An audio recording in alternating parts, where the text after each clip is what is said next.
Janabheri news కి స్వాగతం. పలమనేరు పట్టణంలోని గుడియాత్తం రోడ్డులో గల బయ్యప్పగారిపల్లి సింగిల్ విండో కార్యాలయం ఆధ్వర్యంలో నూతన ఫర్టిలైజర్ షాప్ను ప్రారంభించి రైతులకు యూరియా బస్తాలను ఎమ్మెల్యే అమర్నాథ్ రెడ్డి పంపిణీ చేశారు. అనంతరం పలమనేరు ఎంపీడీఓ కార్యాలయం వద్దనున్న వెలుగు కార్యాలయంలో స్వయం సహాయక గ్రూప్ సభ్యులకు 80 మందికి ఈ సైకిళ్లను ఆయన పంపిణీ చేపట్టి స్వచ్ఛరథాన్ని ప్రారంభించారు. అదేవిధంగా 499 స్వయం సహాయక సంఘాలకు 35,39,59,59,000 బ్యాంక్ లింకేజీ మరియు శ్రీనిధి రుణాలను ఆయన పంపిణీ చేశారు.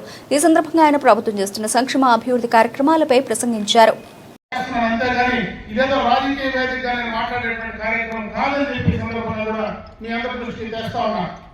అదే కాకుండా ఎన్నికల ముందు చంద్రబాబు నాయుడు గారు మహిళల కోసం చెప్పారు, మేము అధికారంలోకి వస్తే మహిళా సోదరి మళ్ళీ ఈ కార్యక్రమాలు చేస్తామని.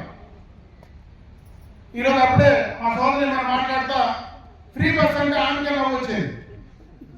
ఇప్పుడు ఎక్కడైనా ఫ్రీ బస్ ఆడన్న బస్సులో చూస్తే ఆడవాళ్ళు తప్పించి మహిళలు తప్పించి మగవాళ్ళు కనపడడం లేదు.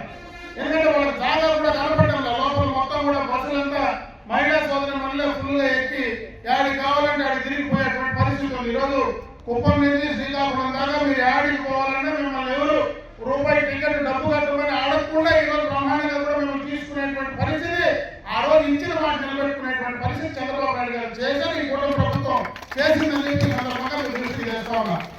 ఇంకొక ప్రధానమైనటువంటి కార్యక్రమం మహిళల ఆరోగ్యం పట్ల ఆలోచించింది చంద్రబాబు నాయుడు గారు. ఎందుకంటే 2000 నుంచి 2004 సంవత్సరం మధ్యలో ఆ రోజు దీపం పథకం అనేటువంటి కార్యక్రమాన్ని చంద్రబాబు నాయుడు గారు మొట్టమొదటిగా మొదలు పెట్టాడు.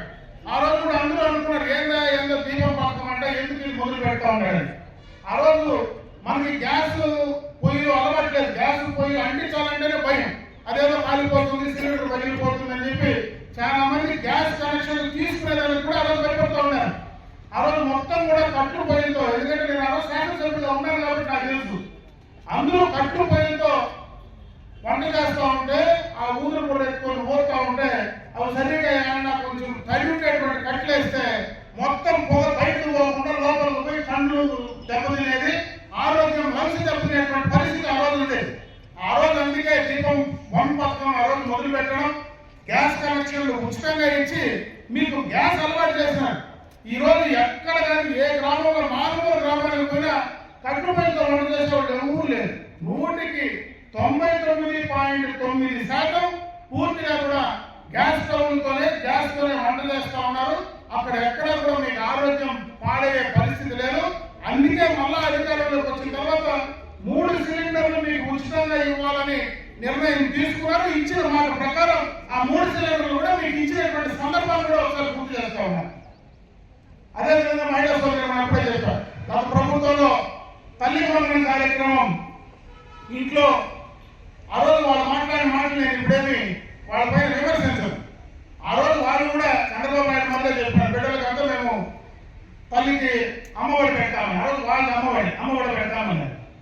అధికారం వచ్చిన తర్వాత ఇంట్లో ఒకరికే అని చెప్పి ఆ రోజు చెప్పారు. 5 సంవత్సరాలు ఇంట్లో ఒకరికే ఇచ్చినారు. అదే చంద్రబాబు నాయుడు గారు ఎన్నికలకు ముందు ఎంతమంది బిడ్డలు ఉంటే అంతమందికి నేను ఇస్తానని చెప్పాడు. ఈ రోజు ఎంతమంది 5 మంది 6 మంది 7 మంది బిడ్డలున్నా వాళ్ళకు ఆ తల్లికి వందనం కార్యక్రమం ఇచ్చి అమలు చేసినటువంటి ఘనత ఈ కుటుంబ ప్రభుత్వం చంద్రబాబు నాయుడు గారు అని చెప్పి సందర్భంగా మీ దృష్టికి తెస్తా ఉన్నా. ఇవే కాకుండా పెన్షన్లు కావచ్చు, అదేవిధంగా మనము రైతులకు ఇచ్చేటువంటి రైతు భరోసా కార్యక్రమం కావచ్చు, ఇటువంటి కార్యక్రమాలు చాలా కార్యక్రమాలు ఆ రోజు సూపర్ 6 పథకం కింద ఏమైతే మాట చెప్పామో అవన్నీ కూడా అమలు చేయడం జరిగిందని చెప్పి సందర్భంగా కూడా మీ దృష్టికి తెస్తా ఉన్నా. ఇవే కాదు, ఒక పక్క సంక్షేమం చేస్తూ ఇంకొక పక్క అభివృద్ధి కార్యక్రమాలు కూడా చేయాల్సినటువంటి అవసరం ఉంది. గత ప్రభుత్వంలో చేయాల్సినటువంటి చాలా కార్యక్రమాలు ఇదే మండలంలో ఎక్స్టర్నల్ ఎయిర్ ప్రాజెక్ట్ కింద రోడ్లన్నీ కూడా అసంపూర్తిగా నిలిపేశారు. అవన్నీ కూడా ఈరోజు ఈ ప్రభుత్వం వచ్చిన తర్వాత పనిచేస్తా ఉన్నాం. అదేవిధంగా మనకు హంద్రీనేవా కాలువ పక్కనే మనకు హంద్రీనేవా కాలువ పోతుంది. రాబోయే కాలంలో మళ్ళీ మన కౌండినేవా కూడా దాన్ని కనెక్ట్ చేసి సిలువుపోతా ఉన్నాం. హంద్రీనేవా నిలిచిపోతే చంద్రబాబు నాయుడు గారు ముఖ్యమంత్రి అయిన 6 నెలల లోపలనే మళ్ళీ హంద్రీనేవా కాలువ ద్వారా కుప్పం దగ్గర కూడా ఈరోజు నీళ్లు పోతా ఉన్నాయి. ఇంకొక ప్రధానమైన కార్యక్రమం, ఎందుకంటే మహిళా సోదరి ఈరోజు మహిళలకు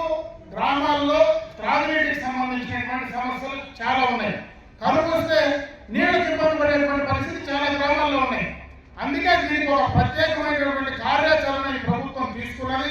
దాదాపు చిత్తూరు జిల్లాలో ఉండేటువంటి పడమటి గ్రామాలు మొత్తం కూడా ఏదైతే ఈ రోజు కంబలపల్లి కానీ, మదనపల్లి కానీ, పుంగనూరు కానీ, పలమనేరు కానీ, కుప్పం కానీ వీటన్నిటికీ గండికోట రిజర్వాయర్ నుంచి 2700 కోట్ల రూపాయలతో ప్రతి ఇంటికి స్వచ్ఛమైనటువంటి త్రాగునీరు అందించాలనేటువంటి కార్యక్రమాన్ని నిర్ణయం తీసుకున్నది.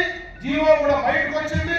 ఒక 3-4 నెలల్లో టెండర్లు పిలిచి సంవత్సరం 2 ఏళ్ల లోపలనే ప్రతి గ్రామానికి డైరెక్ట్ గానే పైప్ లైన్ ద్వారా ఇచ్చే కార్యక్రమాన్ని కూడా శ్రీకారం చుట్టబోతున్నారు.